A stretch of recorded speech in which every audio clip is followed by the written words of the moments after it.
Hello everyone, welcome to my channel maths with Tania Jindal. आज की video में हम लिबनिट्ज़ टेस्ट का प्रूफ करेंगे।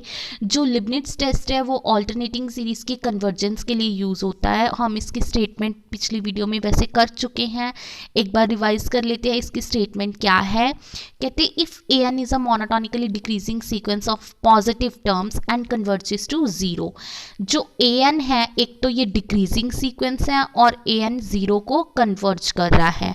अगर ये दो कंडीशंस होल्ड हो रही हैं तो जो गिवन ऑल्टरनेटिंग सीरीज है वो क्या होगी, कन्वर्जेंट होगी। ये हमारा स्टेटमेंट है लिबनिट्ज़ टेस्ट का। ठीक है, अब हम इसका प्रूफ देख लेते हैं। हमें गिवन क्या क्या है। सबसे पहले जो ए एन है उसकी सारी टर्म्स पॉजिटिव है, A1 A2 A3 AN, ये सारी टर्म्स क्या है, पॉजिटिव। एंड दूसरी बात क्या है कि ए एन जो है वो मोनोटोनिकली डिक्रीजिंग सीक्वेंस है, means a n is greater than equal to AN+1 for all n, right. मतलब इसका मतलब क्या है कि हमारा A1 greater than A2 greater than equal to A3 greater than equal to A4 इस तरह का है। ठीक है, मतलब सीरीज की जो टर्म्स है वो डिक्रीज हो रही है, राइट, फॉर ऑल n का मतलब ये है। एंड जो ए एन है वो ज़ीरो को कन्वर्ज कर रहा है as n tends to infinity. ये तीन चीज़ें हमें गिवन है। हमें प्रूफ क्या करना है, जो गिवन ऑल्टरनेटिंग सीरीज़ है वो क्या है, कन्वर्जेंट है। हमें ये प्रूफ करना है। तो हम स्टार्ट करते हैं प्रूफ। मान लेते हैं कि एस एन क्या है, हमारा sequence of partial sum. Sequence of partial sum बिल्कुल सीरीज़ की फर्स्ट वीडियो में हमने देखा था कि S n sequence of partial sum क्या होता है। S1 क्या होता है, A1 की इक्वल होता है। S2 क्या होता है, सीरीज की पहली दो टर्म्स का सम। Sn क्या होता है, सीरीज की पहली n टर्म्स का सम। ठीक है, मान लो ये गिवन ऑल्टरनेटिंग सीरीज की सीक्वेंस ऑफ पार्शियल सम है Sn, राइट। अब S2n क्या होगा, हम करने क्या वाले हैं, हम Sn की सीक्वेंस ऑफ पार्शियल सम की दो सब सीक्वेंस S2n एंड S2n+1, एक सब सीक्वेंस तो इवन टर्म्स की, एक सब सीक्वेंस ऑड टर्म्स की। हम ये प्रूव करेंगे कि सीक्वेंस ऑफ पार्शियल सम की ये दोनों सब सीक्वेंस सेम लिमिट s को कन्वर्ज करती हैं, राइट। अब हमने एक रिजल्ट करा था जब सब सीक्वेंस के बारे में पढ़ा था, सब सीक्वेंस वाली वीडियो देखिएगा आप। हमने एक रिजल्ट करा था, अगर किसी सीक्वेंस की दो सब सीक्वेंस एक यूनिक लिमिट को, एक सेम लिमिट को कन्वर्ज करें तो गिवन सीक्वेंस भी उसी लिमिट को कन्वर्ज करती है, राइट। मतलब अब हम क्या करेंगे कि इस सीक्वेंस की ये दोनों सब सीक्वेंस एक सेम लिमिट s को कन्वर्ज करेगी, तो जो गिवन सीक्वेंस है Sn वो भी s को कन्वर्ज करेगी। जब Sn sequence of partial sum convergent होगा तो उसके कॉरस्पॉन्डिंग जो सीरीज है, जो ऑल्टरनेटिंग सीरीज है, वो भी क्या होगी, कन्वर्जेंट होगी। तो ये टेक्निक हम अपनाएंगे। तो अब हमारा टारगेट क्या है कि Sn की दो सब सीक्वेंस, एक इवन टर्म वाली एक ऑड टर्म वाली, ये दोनों सब सीक्वेंस को कन्वर्जेंट शो करेंगे कि ये s को कन्वर्ज करती है। अगर ये दोनों सब सीक्वेंस कन्वर्जेंट हो गई तो जो गिवन सीक्वेंस होगी वो भी s को कन्वर्ज करेगी बाय यूजिंग दैट रिजल्ट जो हम पिछली सब सीक्वेंस वाली वीडियो में कर चुके हैं। अगर Sn भी कन्वर्जेंट होगी s को, मतलब sequence of partial sum convergent होगी, तो उसके कॉरस्पॉन्डिंग जो सीरीज है वो भी हमारी कन्वर्जेंट होगी, राइट। तो सबसे पहले हम इवन टर्म वाली जो सीक्वेंस की सब सीक्वेंस है S2n, उसको कन्वर्जेंट शो करने की कोशिश करते हैं। S2n क्या होगी, सीरीज की पहली 2n टर्म्स का सम, सीरीज की पहली 2n टर्म्स का सम। A1 minus A2 plus A3 minus A4, ये प्लस माइनस क्यों आ रहा है, क्योंकि सीरीज ऑल्टरनेटिंग है, राइट। तो ये होगी A1 minus A2 plus A3 minus A4 plus A2n minus 1 minus A2n, right. तो अब यहाँ से देखिए, अगर n को 1 पुट करेंगे तो हमारा आ जाएगा A1 greater than equal to A2, मतलब A1 minus A2 greater than equal to 0 आ जाएगा। अगर n को 2 पुट करेंगे तो हमारा आ जाएगा n को 3 पुट करेंगे, सॉरी, तो हमारा आ जाएगा a3 minus a4 greater than equal to 0। मतलब जो ये टर्म्स है ब्रैकेट में ये ग्रेटर देन इक्वल टू 0 होंगे, क्योंकि इस सेकंड कंडीशन की वजह से, क्योंकि जो हमारी सीक्वेंस है वो मोनोटोनिकली डिक्रीजिंग है, इस कंडीशन की वजह से जो ये ब्रैकेट वाली टर्म्स है वो ग्रेटर देन इक्वल टू 0 होगी, मतलब S2n हमारा ग्रेटर देन इक्वल टू 0 होगा, राइट। अब एक और बात नोटिस करिए, S2n को हम ऐसे भी लिख सकते हैं, पहली 2n टर्म्स का सम। अब यहाँ से A1 को तो आप ऐसे ही रखिए, माइनस कॉमन ले लीजिए, तो यहाँ पे आ जाएगा A2 माइनस A3, ठीक है। यहाँ पे आ जाएगा, जब इन पूरी टर्म्स में से हमने माइनस को कॉमन ले लिया, तो ये बन जाएगा A2 माइनस A3, ये बन जाएगा प्लस का, माइनस कॉमन ले रखी है A4 माइनस A5, ये A2n minus 2 minus A2n minus 1, ये माइनस का है, माइनस कॉमन ले रखे उसकी वजह से ये प्लस का बन जाएगा, राइट। अब यहाँ पे क्या होगा, अगर हम यहाँ पे n को 2 पुट कर देंगे, A2 greater than equal to A3, मतलब A2 minus A3 greater than equal to 0 हो जाएगा।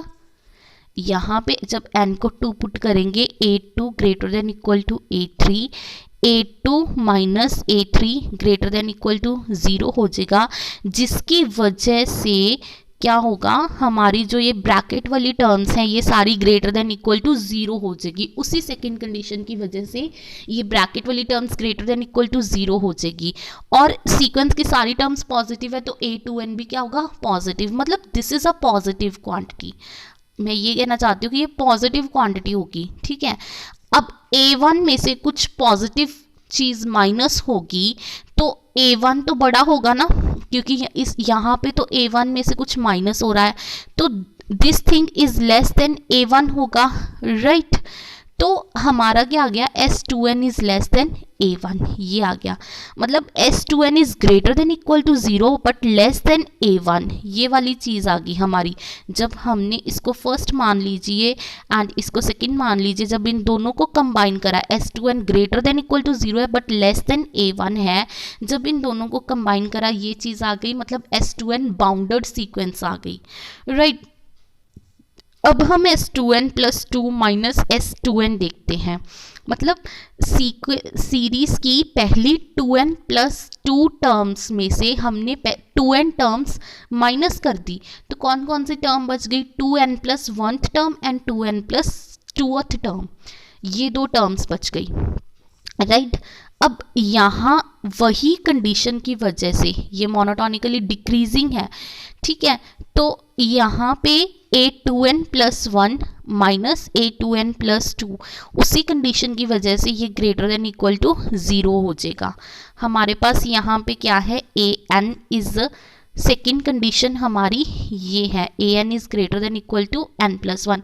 जब हम n की जगह 2n प्लस 1 पुट करेंगे, A2n plus 1 is greater than equal to A2n plus 2, इसको इस साइड ले आओ, A2n plus 1 minus A2n plus 2 greater than equal to 0 हो जाएगा। उसी सेकेंड कंडीशन की वजह से हमारा क्या आ जाएगा, S2n plus 2 greater than equal to S2n आ जाएगा। मतलब जो ये वाली सीक्वेंस है, ये वाली सीक्वेंस हमारी क्या हो जाएगी, इंक्रीजिंग सीक्वेंस हो जाएगी। और हमने एक रिजल्ट करा था कि कोई इंक्रीजिंग सीक्वेंस जो बाउंडेड अबव हो वो क्या होती है, कन्वर्जेंट। अब S2n जो है वो इंक्रीजिंग भी है, राइट, S2n इंक्रीजिंग भी है, बाउंडेड सीक्वेंस है तो बाउंडेड अबव भी होगी। एक इंक्रीजिंग बाउंडेड सीक्वेंस हमेशा क्या होती है, कन्वर्जेंट, तो S2n हमारी क्या हो गई, कन्वर्जेंट। मान लेते हैं ये S लिमिट को कन्वर्ज करती है, every convergent sequence converges to a unique limit. Our subsequence S2n is convergent because it's a monotonically increasing sequence as we shown earlier and it is bounded sequence. तो S2n convergent है, मान लो ये S को converge करती है, right, S2n S को converge करती है। अब हम S2n प्लस 1 की बात करेंगे और टर्म वाली सब सीक्वेंस की बात करेंगे। S2n प्लस 1 क्या होगा, पहली 2n प्लस 1 टर्म्स का सम, तो हमने 2n टर्म्स के सम को तो S2n लिख लिया प्लस A2n प्लस 1। अब यहाँ पे जब हम limit n tend to infinity लगाएंगे तो S2n प्लस 1 की जो S2n है वो तो S को कन्वर्ज कर रहा है, and limit n tend to infinity an क्या है 0, तो s प्लस 0 किसके इक्वल आ जाएगा s के, मतलब limit n tend to infinity S2n plus 1 किसके इक्वल आ जाएगा s के। यहाँ पे ये Sn नहीं आना था, यहाँ पे S2n प्लस 1 आना था, मतलब हमारा limit n tend to infinity S2n plus 1 क्या आ गया s, नहीं ये ठीक है, S2n प्लस 1 क्या आ गया s, मतलब और टर्म वाली सब सीक्वेंस भी s को कन्वर्ज कर रही है, इवन टर्म वाली सब सीक्वेंस भी s को कन्वर्ज कर रही है। और इस रिजल्ट से कि अगर कोई सीक्वेंस की दो सब सीक्वेंस एक लिमिट को कन्वर्ज कर रही है तो गिवन सीक्वेंस भी उसी लिमिट को कन्वर्ज करेगी। उस रिजल्ट से हमारी जो गिवन सीक्वेंस Sn है वो भी s को कन्वर्ज करेगी। और अगर हमारी sequence of partial sum convergent होगी, हमने फर्स्ट वीडियो में करा था सीरीज की कि sequence of partial sum and उसके कॉरस्पॉन्डिंग जो सीरीज है दोनों का बिहेवियर सेम होता है, तो अगर Sn कन्वर्जेंट होगी तो उसके कॉरस्पॉन्डिंग जो सीरीज है वो भी क्या होगी हमारी कन्वर्जेंट होगी। तो जो ये अल्टरनेटिंग सीरीज है वो क्या होगी कन्वर्जेंट होगी। ठीक है, यही हमने प्रूफ करना था। तो ये क्या था हमारा लिबनिट्ज टेस्ट का प्रूफ। ठीक है बच्चे, थैंक्स फॉर वॉचिंग वीडियो।